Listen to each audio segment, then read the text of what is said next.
Again. Fundraising for dreams. I never heard of something so hokey. Got news for you, honey. Dreams ain't real. It's a hard, hard world out there. Now you ought to know.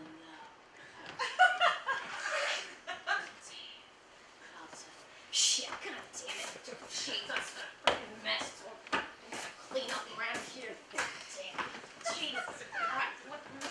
Oh, God. Hey, Jerry. Hey, Jerry. Jerry. What is it? What is it? What? Speak up. I can't hear you. Jerry, I have a favor to ask you. I was wondering if you could just, all right, what is it? What do you need? What do you need? Just let me know what you need. I was wondering if you could just do me this quick favor. I just need it. Yeah, what is it? What is it? I just need you to break the fourth wall. Yeah, I need it for my experimental feminist non-linear performance piece inspired by communities and voices and people's stories and struggle. All right, I got it. God damn, right up the top. Oh, I know what she's talking about, some sort of freaking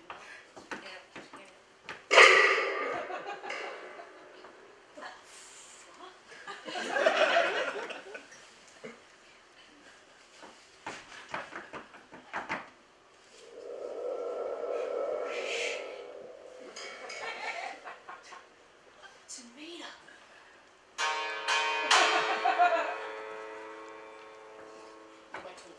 I need my tools. I need my tools. I need my...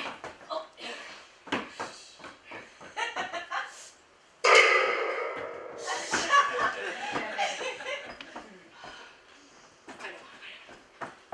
That's a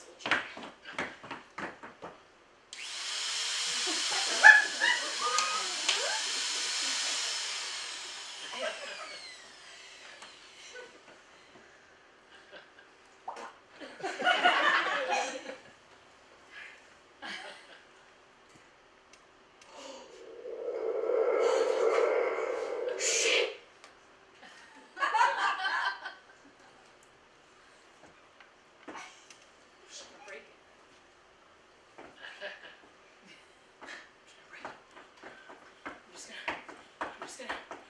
I'm just gonna...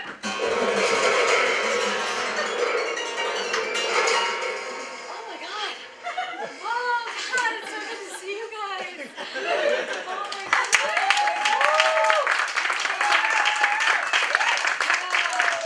Thank you so much for coming. Oh my God, it's so good to see you all here. Wow. Yeah. Oh my God. Yeah, this is great. Okay, so without further ado.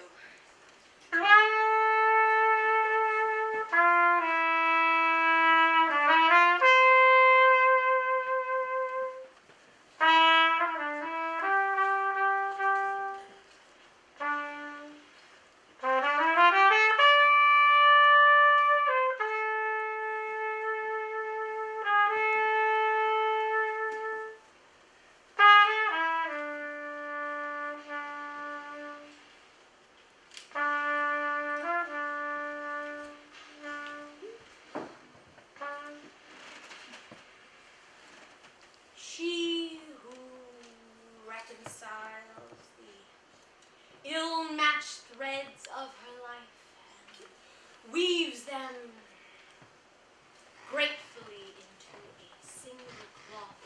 It is she who drives the loudmouths from the hall and clears it for a different celebration, where the one guest is you. You're here. You've arrived. I wasn't expecting you quite yet. Welcome to my home. Oh, glad that pesky invisible wall is gone. Certainly was the elephant in the room, and I have no need for that. Everyone knows what a wall is right there. We construct them ourselves, now don't we? No need for pretending anything here. Nothing of the sort. You're now fully visible. So am I. Good. Now that we have that out of the way. It's so good to see you. Oh, feel free to get some tea if you'd like. Sorry, the mushroom assortment is all out at the moment. Stretch, get up, lay down if you need. You can't very well sit and watch one person prance around forever now, can you? Good thing there's more than one in here. Oh, who am I, since you asked? Well, take a guess. I'm a seeker, still living the questions. Rhymes with old scone. Clearly I'm a witch. The wailing, warbling, wobbling witch, the old croon. You know, transformation, wisdom, and oh wait. Death. Scary, isn't it? Boo! Nothing to fear here, my dear. Oh, I should let you know. Only dream rules apply in this house. You know, stairways take you to deeper levels of the subconscious. For a lucid dream, look at your hands to let you know you're dreaming. Once you realize that, you're free. And, this window over here, that's a portal. So be mindful. That's where I go to fly. Over there, that wardrobe, yeah, that's a secret passage. Leads straight away to Sri Lanka. I kid you not. And one last. Please, just leave poor little time alone. It just wants to be your friend. It just wants to flow freely. Just let it go. As my friend Alice Walker once said, in the hourly making of myself, no thought of time to squeeze the space I grow into. Well, beyond all that, you're clearly exploring inside someone's head, so there's absolutely no making sense of that. Tread heartfully, soulfully, openly, mindfully in my house. It is an experiment after all. Truth be told, I'm actually busy tending to some things here. I'm quite busy writing. I'm on to something. So, if you wouldn't mind, I'm sure there are other guides or muses or... You know what? Do it your damn self. Be your own guide. Be your own muse. And if I find anyone's head following any bloody rules of logic, well, there's something missing. Rules were made to be broken. But before you go, or before I go, before something changes, as we all know it does, I have a few questions I wanted to ask you. I've been asking them of myself for quite some time now, and, they're just burning to get out of me, and, I can't keep anything in or on for too long, It's against my nature. So, the first question Maya Angelou asked me once, and I'll pass the question on to you. Who and what are you serving? Do you know how strong you are? Do you feel it? What empowers you? How have you struggled? How have you healed? What's yet to heal? Where do you open? Where do you close? What energizes you? What lights you up? What inspires you? What resonates? What strikes a chord? What do you feel at the root? And what about your heart? Do you trust it?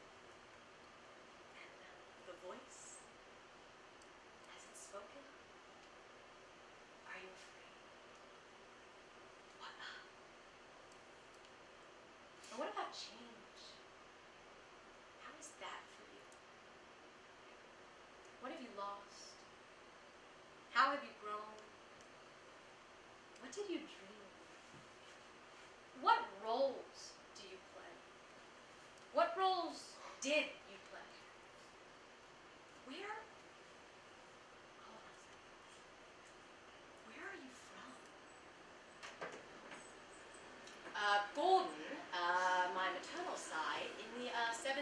century and stayed. And you can see then his son and his son and his son. I wonder what his name was. Well, his last name is Gordon. It's the family name. Gordon? Gordon. It's Scottish. I believe it's Scottish. But my grandmother was Millicent Gordon. Oh, so wait. My granddad's mom, Frank's mom, yeah. So I'm just saying, I mean, for us to, Millicent, okay, the point I'm trying to say is, you know, it was an unbroken line of births, because Gordon went out there, he stayed there, he married, had children, they married, had children. Millicent, my grandmother, was born in India. My dad was born in India. He was born in Pune. Oh, I didn't know Granddad was born there. Yes, that's what I'm trying to impress upon you. Listen to me. I'm listening. Right here. I was born in India, and your sister Jasmine was born in India. So my child will be born in India. Yeah, well, I mean, coming through. Well, yeah, that would be good too. I was the eldest, and Jasmine was the eldest. But oh God, are you gonna have a baby in India? No, I mean, Mom, I'm of ripe age, and I'm now.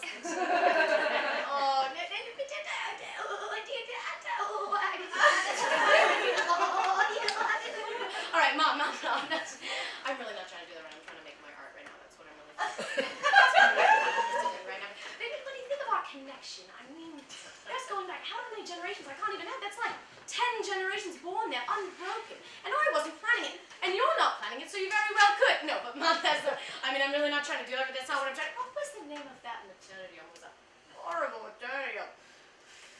So wait. What was Granddad doing there? Like, his parents, like, what the heck were they doing? All right. If you pay attention, it's clear, but a lot of times you're not paying attention. I'm paying attention. Okay. So I just traced for you my grandmother. They're the ones this chap went out, blah, blah, blah, 1700s. That was the Gordons. Now enter the Blacks. Enter the Blacks. My dad was a jockey. Now, this is going someplace. He came from a long line of jockeys back in the days when he followed the profession of your father. Hold on a minute.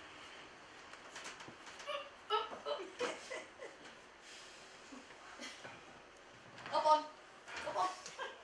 Right.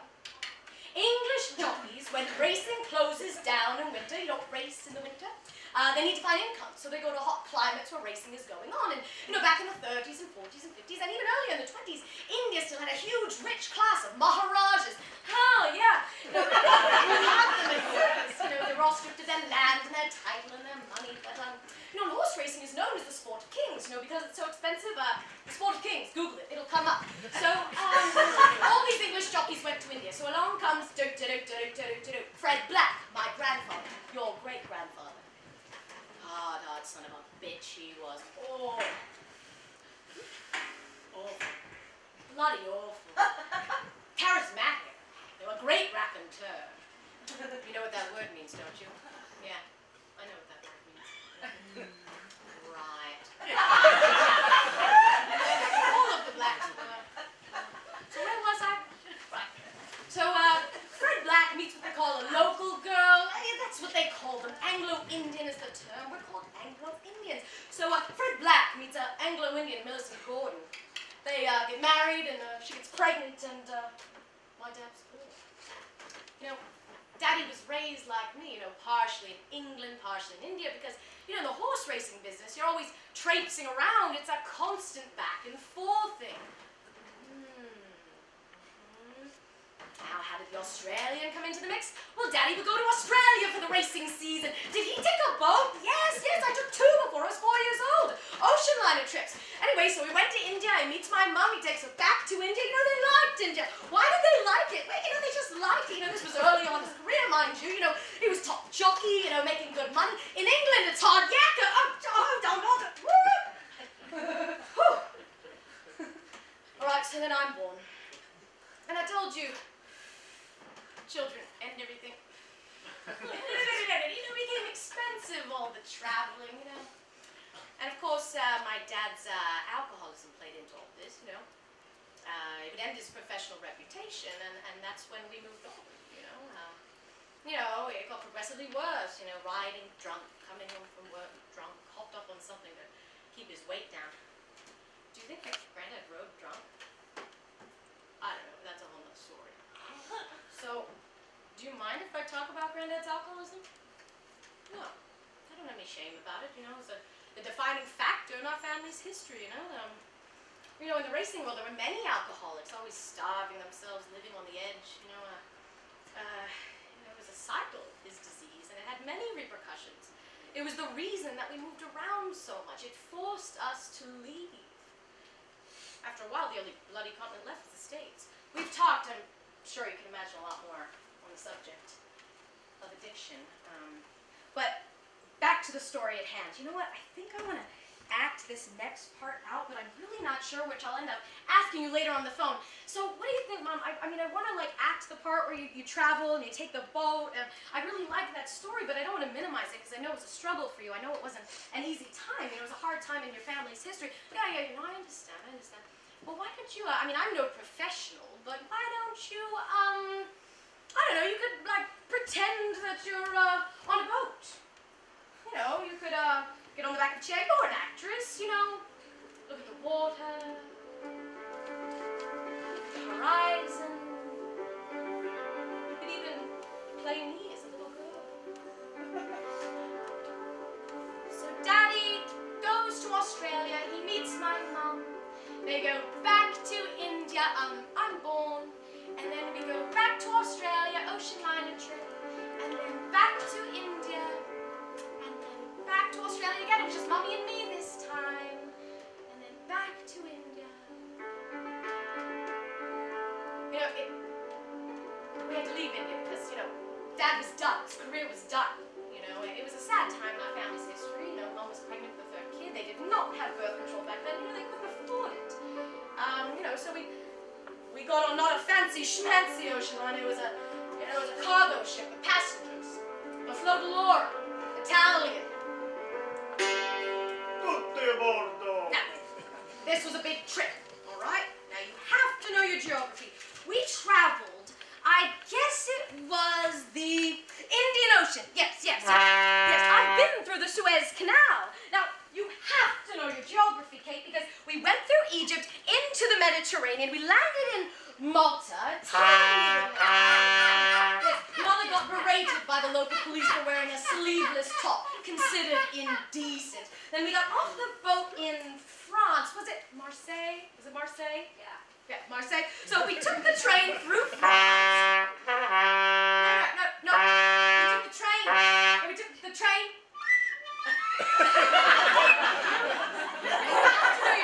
It traverses the whole length of France to Dover. And did we fly across?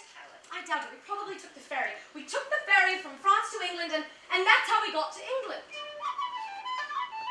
No, that's an Irish tune. That's an Irish tune. We're in England now. And we were in shape financially. I mean, we were done, you know. We had no money. No money. It was a hard time financially, you know. And you know, there we were just traipsing around London, nowhere to go. You're always traipsing around, but that's what we did, you know. We just traipsed. We didn't have any money, and you know, we would go to these boarding houses, and they would just say, "No children," and slam the door in our face. I mean, can you imagine that scene? Bloody awful, just bloody awful. But you know, we lived in England for 5 years. 5 years later, all this travel was done by flying. You know, from then on, nobody took boats. You know, this is all that I can really recall, actually. And, you know. Oh, hey, Mom. Yeah, it's good to talk to you again. Yeah, well, I just wanted to know. I mean, like, I don't know. I know this was like a hard time for you. Do you think that that's okay? Yeah. You know what? I always remember from Daddy. I asked him. I said, Daddy, how come you never taught any of us to ride? And he said, well, you know, if you really wanted to ride, you'd have found a way. If you have a strong desire to do something, you will, no matter what. I noticed that the piece I'm composing, it changes depending on the time of day, the moment, the minute, and in an inspired gust of billowing winds and weeping willows, I feel it's larger than self, reaching into the cosmic pool, pregnant with possibility, a seed of potential so grand the branches expand beyond the beyond and then shift. I'm walking home, I round the corner to the house, and I feel the sinking, the shrinking, the balloon deflating into my soggy cereal, and I wilt, and peace wilts, and anything important to it that was once attached to it runs away and pretends it had nothing to do with it to begin with. Then there is the middle way, the trust, the leaning into, the all is wholeness returning to its holiness, all is bliss, perfect timing, full of meaning and nothingness, and it's just, the process is just creating. It's just creating. I mean, that's just living. That's just living. That's just living. Anna DeVere Smith.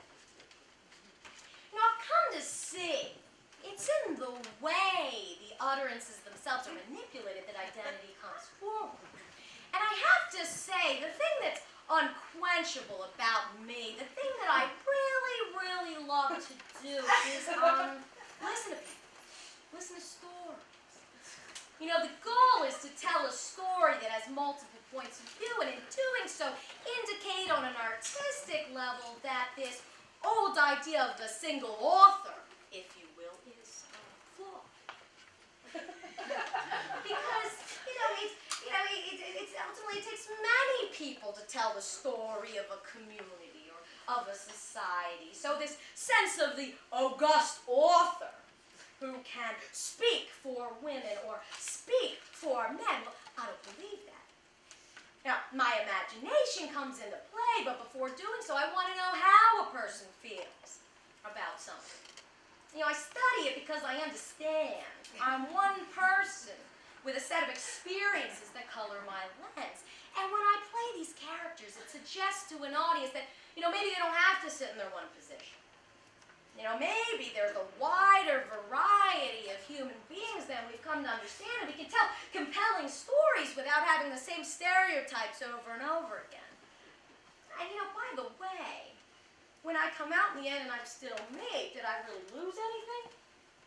No. In fact, maybe I gained something.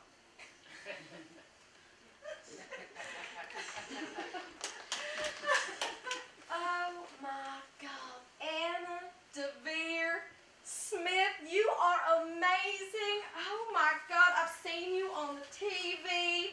Oh my God, and your plays. What was that one? It was called Fires in the Mirror. Oh my God, I love that one. And the one about healthcare where you talk to everyone about their issues with healthcare. I mean, that was real. That was some real stuff. You know what I mean? You just characterize all these people. I mean, oh my God, and after the Rodney King riots, the uprisings, you just went and you talked to all these people about their thoughts on identity and racism and their communities, and I just love that. That is inspiring work. That is powerful work. Oh, hello there, everyone. I'm so glad you could make it to my cooking show. Oh, my name's Pat. Patriarchal culture sucks, it's hyphenated. All right, well, I'm glad you could tune in to today's episode of What's Cooking Around the Corner from you and your communities, your neighborhoods, maybe your next door neighbor's house, your workplaces, your schools, maybe your house, maybe in your relationships, in which case, please don't hesitate to reach out. I'm serious. All right, folks, we're going to get satirical here, so be forewarned.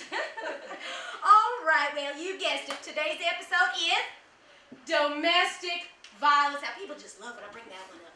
When I tell them I work in a safe house for women and children. Most days I simmer, but some days my blood just gets boiling thinking about the amount of women and children we serve and the blatant crimes and repeated injustices that happen on a daily basis to not always, but mostly women. So, here it is, folks. A recipe for abuse. All right. Throw in a big, oversized, overflowing, heaping portion of patriarchal culture. We're going to add some rape culture, commodity culture, victim blaming, human shaming, a dose of largely misunderstood and manipulated portions of the Bible, the Koran, the Torah, the television, the media, religion, the internet, mainstream porn, video games and music, Hollywood, unhealthy emotional repression taught to young people, silence about sex, consent, boundaries, and communication, the military, industrial, imperialist, corporate cultures of domination, distorted concepts of power and masculinity, cycles of violence, wheels of control, a very large dash of past trauma, silencing, no support for speaking out, and lack of resources. Well, I'm sorry, I could go on, but it's just becoming a bubbling mess. Hold on, we're not done yet, hold on. Okay, all right, I see. Now just funnel all that anger into advocacy work, creativity, empowerment counseling, open dialogue, community building, bold act of resistance, consciousness raising, transformative personal growth work, reclaiming power, restoring personal and cultural narratives, support, and turn on the oven while we watch it rise. Now, so glad you could tune in to today's episode, folks. All right, well, come back next time when we discuss other systemic societal issues at large, such as the military-industrial complex, the prison-industrial complex, systemic racism, the media. I guess you get the gist. Well, we'll be sure to get to revolution. I just wanted to make sure all those ingredients come to a rolling boil first.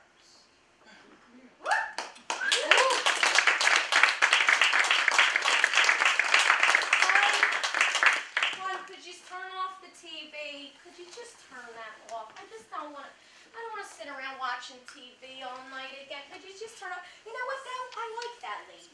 I think she's actually saying some real shit. You know what I mean? I like her. I like her. You know, so, I'm down with her show. You know what I mean? Like, I'm okay with that. Hold on. Oh, my God. My hair looks so bad. I don't want to talk to anyone. My hair looking like this. Terrible. Oh my God, are they downstairs? All right, hold on, I'm almost ready. Oh, hi. How you doing? It's good to see you. I'm so glad you could come out. Great. Okay, yeah, I know my hair looks so bad. I hate it. I was like, I asked her to do bangs. I was like, could you just do bangs? And she's like, yeah, sure, I'll do bangs. So I'm like, what did you even do? Like, it looks terrible. It's horrible. But anyway, so my name's Joy Zabrowski. If you can't pronounce it, it's all right. You just call me Joy Z for sure. I'm from South Jersey. Yeah. It's just over the Tacony Palomar. If you keep going down 70, you're going to want to keep going. You're going to see the 7-Eleven on your left. You're going to see the Wawa on your right. You're going to keep going. You're going to keep going. You're going to see another Wawa, and then you're going to keep going. You're going to see the jug can. You're going to go around the jug can. You're going to keep going. Like you're going down the shore, but you're not going to go all the way down the shore. You went too far. So you got to turn around. You're going to turn around. You're going to see the Walmart on your right. You're going to see the Walmart, right? You know the Walmart I'm talking about. You know what I mean? That 107. So I'm right past there. You're going to go right on Locust. Then you're going to turn around. You're going to hit Maple. Yeah, that's where I live. It's not far. It's only 20 minutes, you know. It's not yeah, but what was the question? What's my relationship like with my heart? I don't really know, but you know what? No, you know what? Listen to this now. So the other day, I was at my friend Joey's house, and I go to his house and I see like this welcome mat and it says "Home Sweet Home," and I'm like, ugh, I hate that quote. So corny, you know, like corny. And so, but you know, I look at that and I'm thinking later, I'm like, you know what? I kind of like it actually. I was like, you know what? No, because you know, home is where your heart is. You know what I mean? It's like if you think about it, it's like your heart's here, right? Like your heart's in your chest, like in your body, you know. And it's like home is here. It's like your body. So it's like home is where your heart is. I like it. You know, it's like there's like a security in that. Like there's like a security, like a trust. I like that. I really do. And you know what? I have to tell you, I had this experience. Okay, it's a weird one. All right, it's a little odd, but I'll share it with you anyway. I mean, I'm not supposing yours is similar, right? I'm not saying it's the same thing. I'm just gonna share mine, and you know what I mean. So basically, I guess it was like for a year, maybe it was a year. I don't really know. Like, maybe it was more than a year, but anyway, I had this like feeling, it was like in my chest. I guess it was anxiety. I wasn't really sure at the time. I was like, is there something wrong with me? Like, do I need to, seek some medical attention or something? So then I did. I was like, okay, well, I'm gonna go to the doctor. But you see, I didn't have health insurance at the time, so I was like, all right, I'll just go to this like clinic here that people told me to go to, and there's like 10,000 people in the clinic, And they're like, all right, just wait 6 days, and we'll see you when you're ready. And I said, okay, all right. So I just, I just waited, and then I was like, no, fuck this, I'm gonna leave this. And then I just dealt with it, and I was like, all right, I'm gonna deal with it. And then I was like, So I was like, yeah, it was really interesting actually, this feeling that I had. I didn't know. I was like, is this something, am I making this up? Is this something that's real? Is this a real thing? I wasn't sure. So then finally I found a clinic that worked, all right? It was okay. And so I go there and I get an EKG and they tell me, you're fine. Like everything's fine, you're fine. And I'm like, all right, yeah, it's probably just that anxiety I was talking about. But I didn't know how to get rid of it. I was like, how the fuck do you get rid of this thing that's like inside you and it won't go away? So then like basically I just like, I guess like I changed some things in my life, like I left this job I was in that I guess I kind of felt stuck in, and then like some relationships changed, and I got my own space, and I started to like paint, like I started to like paint the walls, like I started to create my space, and like every time I did it, I felt that tightness kind of like leave a little bit, you know what I mean? So yeah, like it was interesting, and then the thing that was really cool is that I started being open to going to like acupuncture, and so I went to acupuncture and I felt the tightness that had been in my chest for a year. I felt it just leave. And I was like, oh my God. And then later I did Reiki, and I felt so balanced, so relaxed, and I just came back into my body and came back into trusting my heart and trusting my body. And I mean, it's just incredible. Isn't that incredible? Like, how much power we have, how much agency we have. I mean, isn't that amazing? Shit, what am I doing? I have to get to work.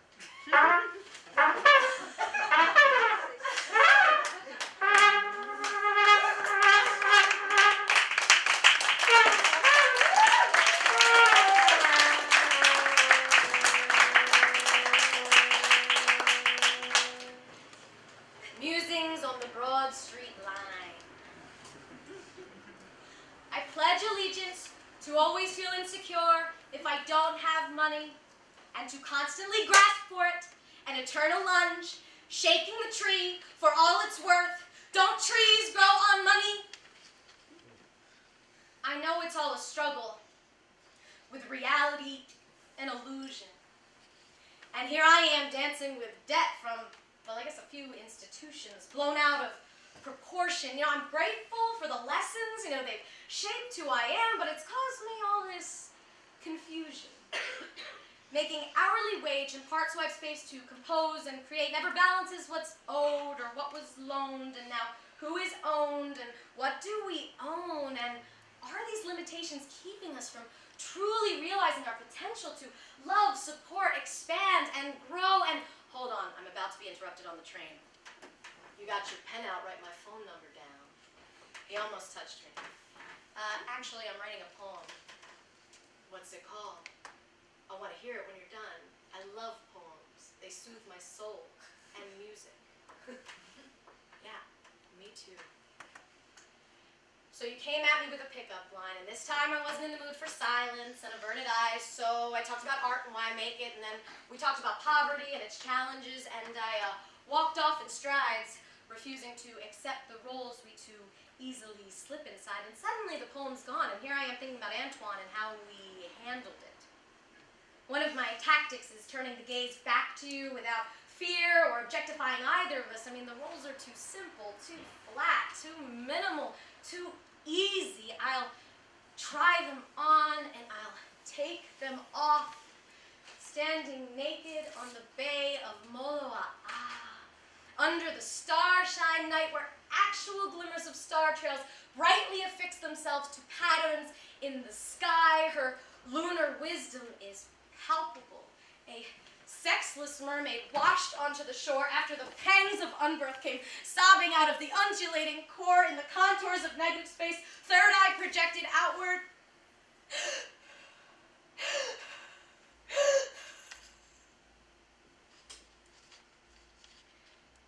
There are lessons to be learned through the losses, through the shadows. If we can remember this, that is the greatest security we can know. That to let go is to let grow, and further, deeper, we are able to see into the recesses, the releases where freedom reaches beyond any prescribed notion of nations being free. We can rest and be assured it is not the paper, not the labor, not the race, not the caseload, not the debts owed, not the claims of insurance, the never-ending trail of tears that was this land, our land, whose land's labor pain, whose land's labor pain, whose land's labor pain, birthed from the blood of cultures that grew from balance and oneness and connection to Earth's bounty, her eternal source. And of course, I would feel like I'm floating.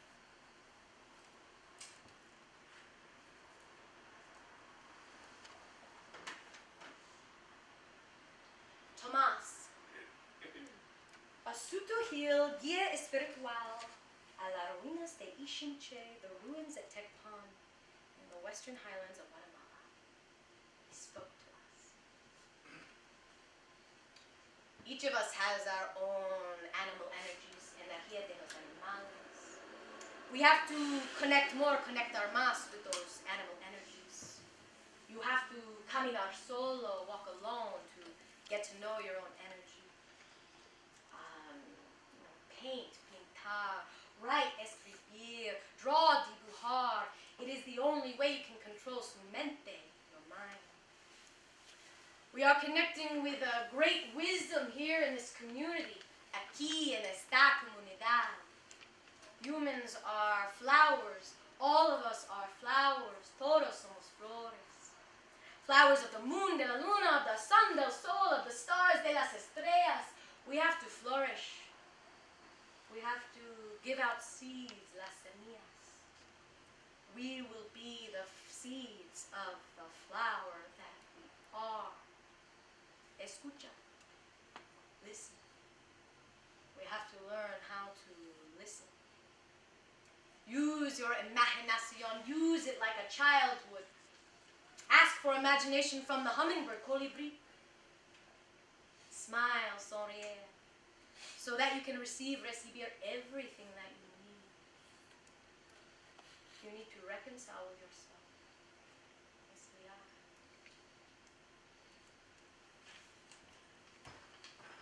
Seeker of 79 years. Music inspires me. It's seraphic.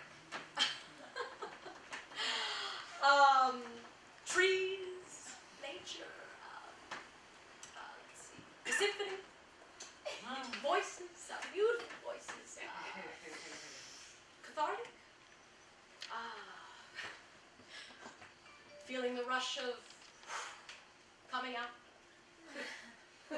What are my thoughts on transformation? Well, I think you're assuming that it means moving towards the positive. You can transform in another direction too. But you know, I was going to say, I think we have to want to shift out of one way of being into another that's more in alignment with life. With life. You know, we are not these forms, Kate.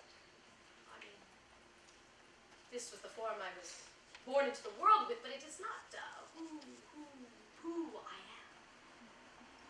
And I get glimpses of it. You know, I watched two babies be born. Oh, I want to cry now just saying it.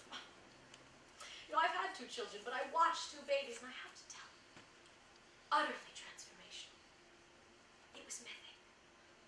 Everything in life seemed utterly mythic after that. That experience. Yeah.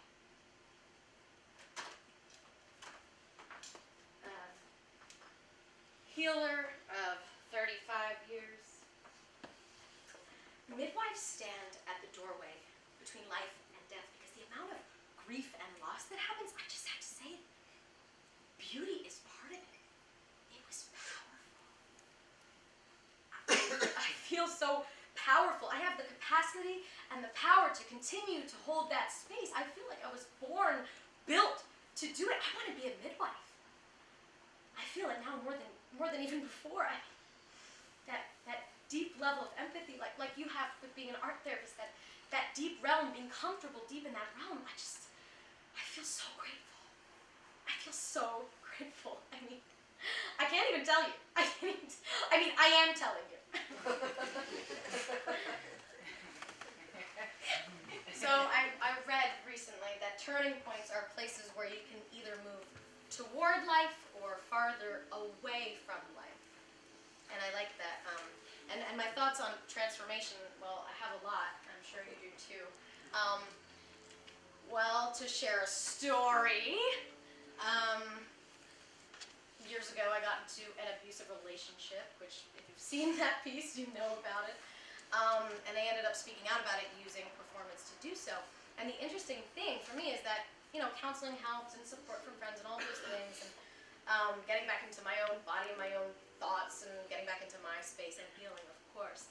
But the speaking out about my experience was the transformative piece of that. So that transformative piece I'm really interested in, the reclaiming where you've been disempowered. I find that really kind of gets to the root of some of that trauma or some of that issue. And I won't say that it works for everyone. I'm not saying it's for everyone, but I do think it can be a medicine. And so I'm interested in that medicine. So yeah, this is also a poem that came out from thinking about what is at the root of transformational work.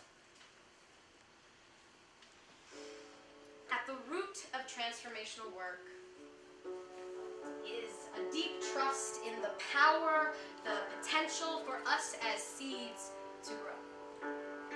At the root of transformational work is the water of our earth, is the soul of our center, is the core of our bodies where energy enters and leaves. We pull, we push, we hold, we let go. This ebb and flow is cyclical, it is regenerative, it is whole. Where I let go is where I turn to hold you. Hold space for healing, the pain of losing, of leaving, of having existed and then gone. So we connect our shared struggles, our stories, our collective power for nourishment, for understanding. And so this empathy is birthed from suffering. And it guides us into another's world to explore safely, respectfully, carefully, mindfully, and leave having listened, having helped, having learned. So this reciprocation, this cycle of awareness allows for new growth, new ways of seeing, of being, of being, of being. So we expand further inward, outward, we cycle, we spiral, we rise, we together, and the earth celebrates us and we celebrate her. She is everything, she is all, she is birth, she is death, she is the mother. I respect the female energy because she has been suppressed. I respect the voices of those who have been oppressed through ages, through rage, through conquest, pretend, power plays, greed, unwarranted, unjust, unable to understand, unmet need, re-traumatizing our earth, re-traumatizing our communities, our cultures. When we do not hold space to heal from collective wounds, wars waged, torn, pillaged, raped, fearing rape, walking home with the fear of rape, we repeat the cycle of violence, and in our blindness we carry the scars of unwell fathers, of mothers unexpressed, unheard. We carry what is unhealed. It can be a weapon. But when we hold space for one another to express, we empty ourselves and we dive to the roots of conflict. And we utilize our innate ability, our innate strength as people to give birth to pain and let it wash away. And our wisdom is rain. And the soil grows wet in watery depths, illuminated within each and every breath. So we breathe, so we sentient, alive.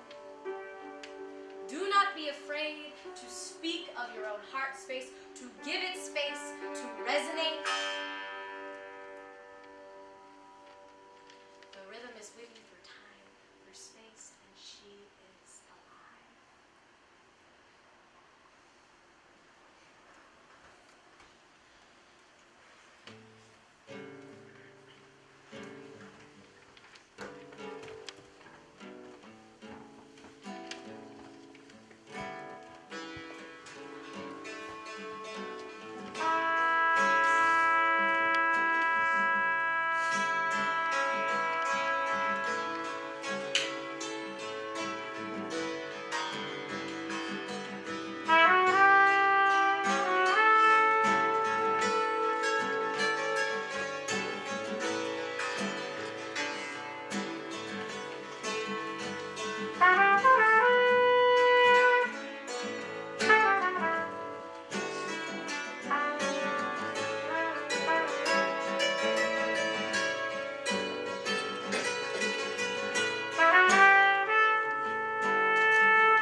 Excuse me, can I just look and find under this? I just need to find it. I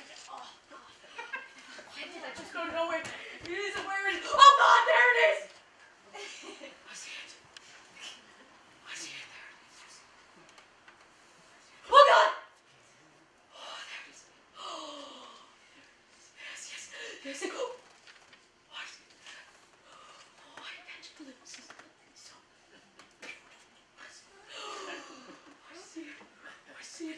I see it in neighborhoods. I see it in communities. I see it in organizations. I see it in people. I see it in you. I see it in me. I see it in. Oh, where'd it go? Oh, God damn it! Where'd it go? Lost it again. Oh, phantom elusive thing. Oh, what's this? A giant rock. You see that, don't you? God. Oh, this rock with etchings. Oh.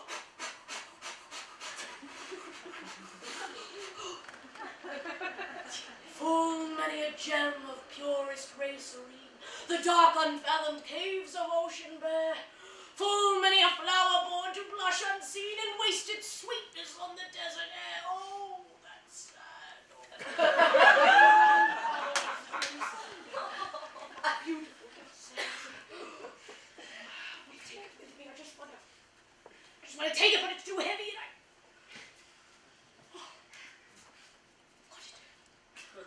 I'll climb it. Yes. I'll climb it. Yes. Oh, I need this first. I climb it. Live.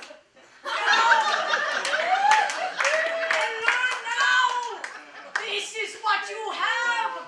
If you do not see it move, you will never have it. It will slip through your hands like sand as you look the other way at things that might have been, or things that might be to come, or things that never were. Here, now is the journey. Oh, everything serves a purpose. Everything is a tool for building. This is how we use our surroundings. Like learning a language. Like climbing a mountain.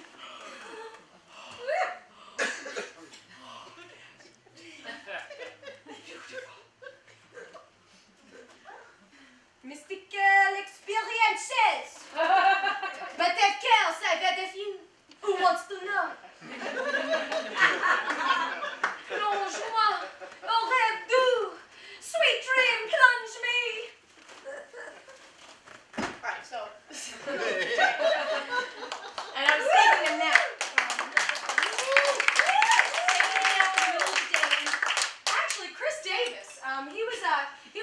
in the other room, and he was practicing his lines for his one-man show. Como me duele, como me duele, como me duele, que te saquen a bailar, que te saquen a bailar, que te saquen a bailar, como me duele, como me duele, como me duele. Vendo naranjas bien ricas, vendo naranjas bien ricas. Hola, yo soy el león. Hola, I am a lion.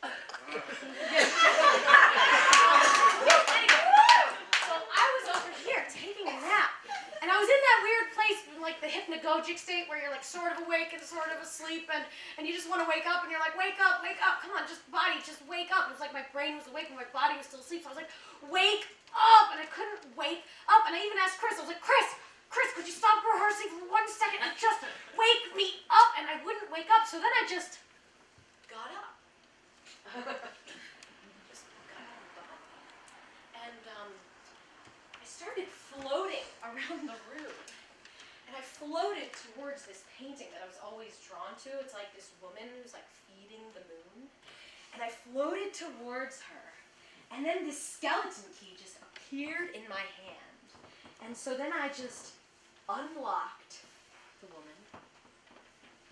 And then the ceiling, it literally just flew off and became a white expanse, just an infinite, eternal, blissful, white something.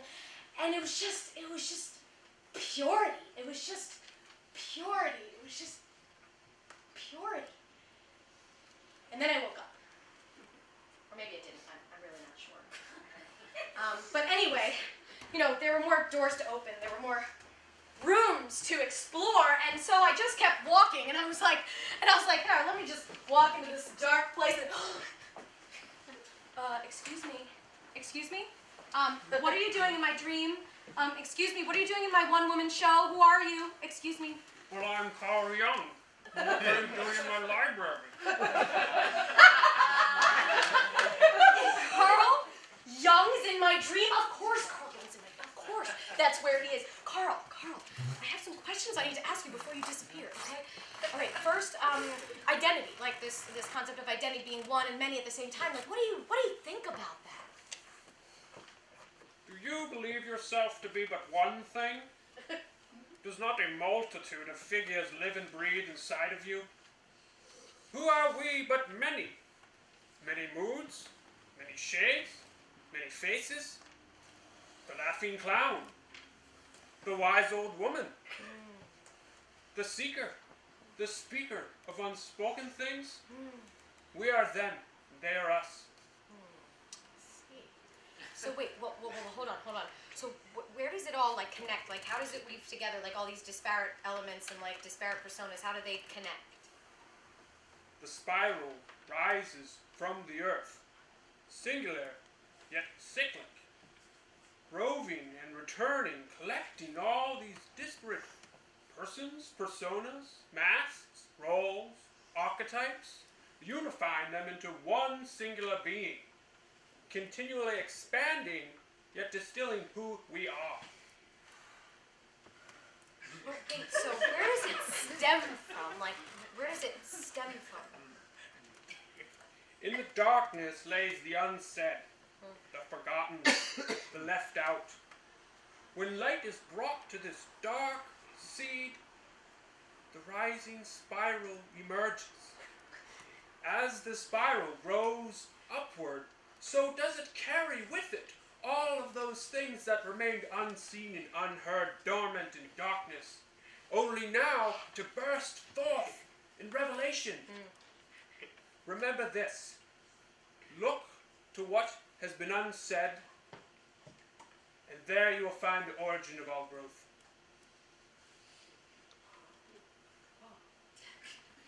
So wait. So only by speaking what's gone unsaid can consciousness grow, can light be shed. Okay, yeah. So it's like this the voice of the unspoken speaks not only to the personal but the collective. It's like the voice that wants to speak out in all of us, but doesn't, because maybe it's afraid or maybe it doesn't know how to, and so that voice within it speaks to all.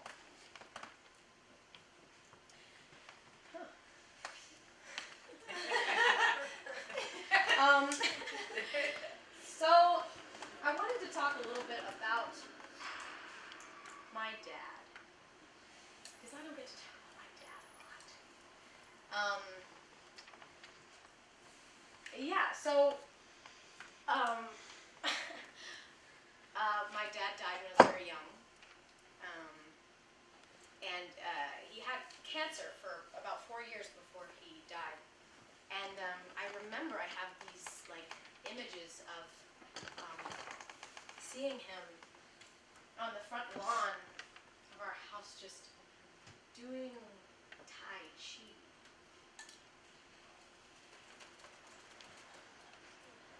Because the pain of the cancer was so great. And then Mom would tell us that he used to come home from work sometimes and rip all of his clothes off and just lay in pain. And, you know, yeah, I have these memories of my dad, you know, not only of the cancer and the battling that, because he was always so strong and he never complained. He never once said, you know, why me? Why did this happen to me? He just kept going, you know. And being a dad, and a great dad. But he, you know, he sang to us. He sang songs at night to us. We prayed together. I'm not religious, but I am spiritual, if you want to call it that. And you know, he spent time to like share that space when we were very young. And I mean, he was a singer. He was an actor. He was a dancer. He fished. You know, he played with us. He was an engineer. He was a teacher. The whole reason him and my mom met was because my dad basically gave out Slaughterhouse-Five as an English teacher back in like the 70s or something, and it was a banned book at the time. And so I'm not sure if this is the completely correct story, but supposedly, I guess he got fired from the job and ended up getting drafted, which is where he ended up meeting my mom. And she had just come from, you know, not ever living in the States, didn't really know what was going on, just appeared here and joined the Army so that she would have some security. And that's where they met. And he was always anti-war, you know, he didn't want to be there, he hated it. And so, yeah, and he was an amazing dad, you know, and the thing is, like,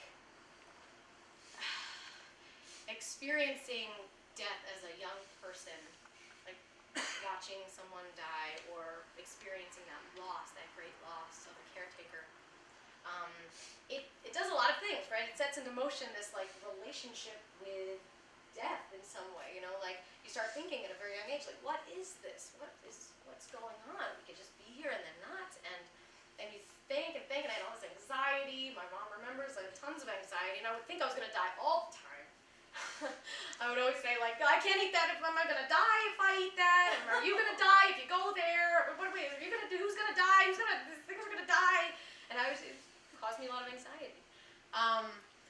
But like moving through that relationship with anxiety and the relationship with death, it's interesting because for a very long time I grieved, you know, this loss, and any loss that came after that, it also like upheaved this great loss, which I think is something that maybe happens with all of us. It's like when you experience a loss, it connects back to, you know, a great loss, you know, great pain and grief.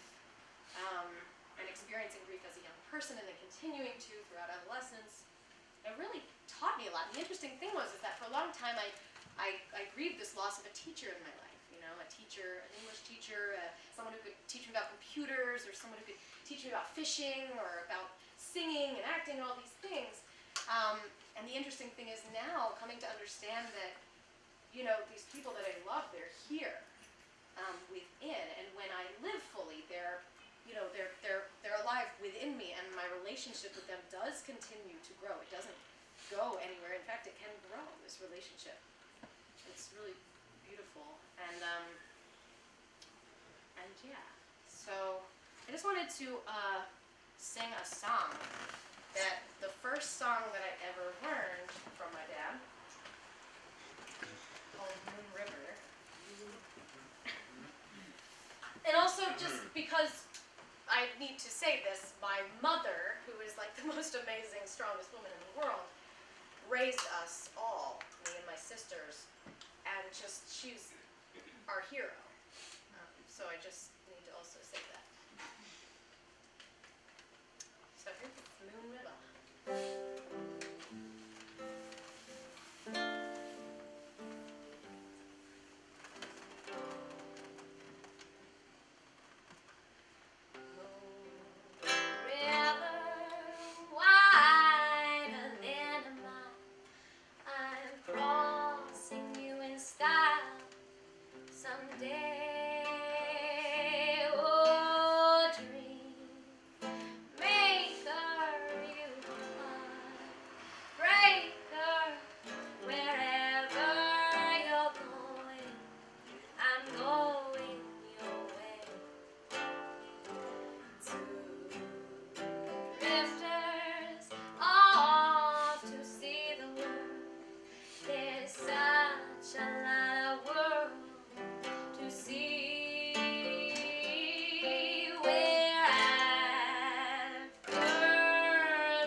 Honoring the loss of something, honoring the loss of, let's say, a teacher or a caregiver or a father, but then also understanding that this teacher, one of my teachers was his death. It taught me so much, and has taught me to stand up, to speak out, to, and that's been the teacher as well. So there's something really interesting about that, and it's kind of taught me this. I think it's helped with the help of my mom and how I grew up. Helped me to realize, and this is what I feel at this time of my life, and I know that things change, of course, that this whole idea of living is like, all you have to do is like look at a flower, look at a rose, and it's like, why is it there? It's just like to bloom and then it just dies, And it's like, we're just here to grow. We're just here to grow, whether it's emotionally or spiritually or intellectually, or grow our relationships, and then maybe we break and mend, but then we grow again, and there's just something really beautiful and strong about that, I think. So, actually, there's one last room I need you to explore, and I'm going to ask you if you can explore it with me. It's over here, and if you would just follow me for this last little piece. It's right over here. And when you get into this space, feel free to take your own space, lay down if you need to. Oh, thank you. Lay down if you need. We're just gonna go through this door here. Come right on in.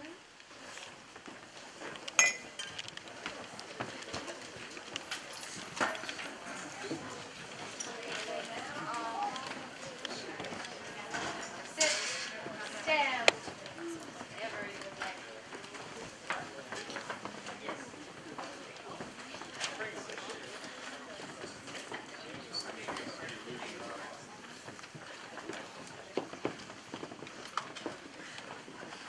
Come on in.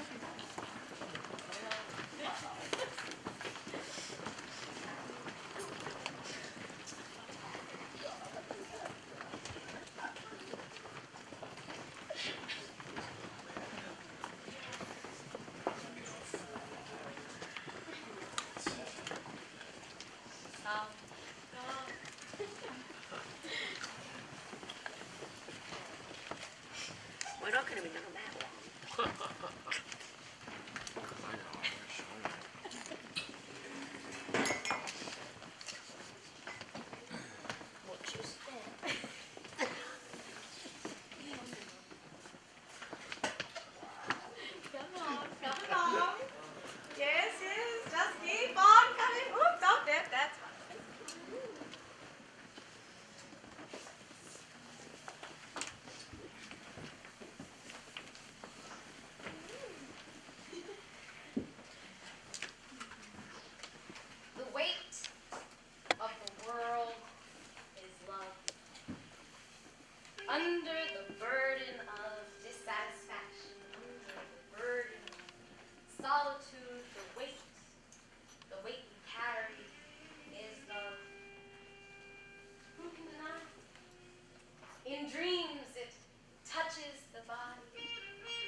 imagination anguishes till born inhuman looks out of the heart, burning with purity, for the burden of life is love. But we carry the weight warily, and so must rest in the arms of love, at last must rest in the arms of love. No rest without love. No sleep without dreams of love. Be mad or chill, obsessed with angels or machines, the final wish is love. Cannot be bitter, cannot deny, cannot withhold if denied. The weight is too heavy. Must give, for no return as thought is given in solitude in all the excellence of its excess. The worn bodies shine together in the darkness.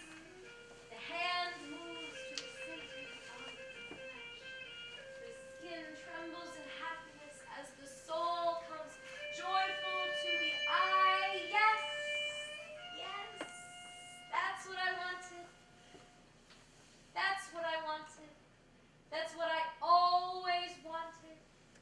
To return to the body where I was born.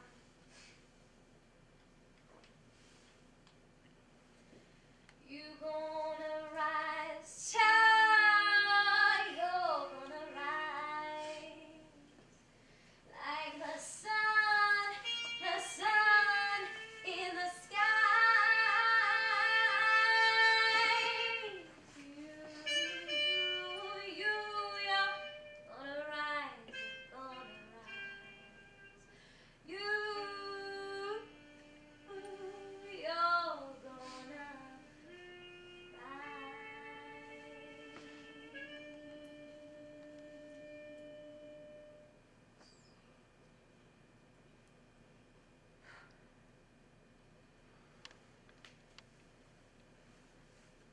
There we have it, folks.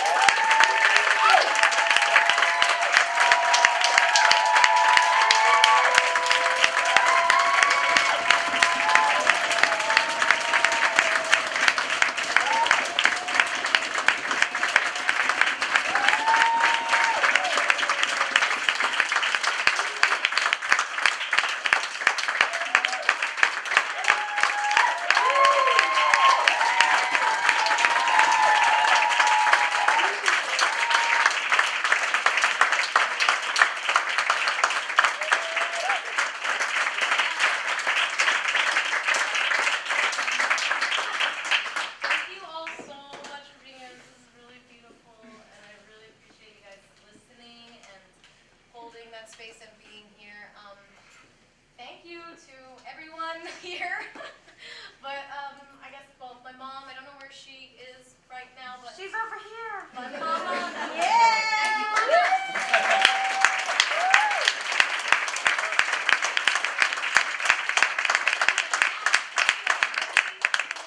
Awesome spacey thing. It's amazing.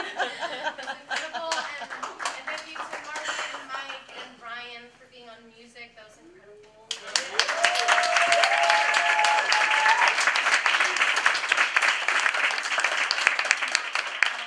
And Susan for helping, for Jen for helping, for all my friends for helping. Thank you so much. And yeah, thanks for being here.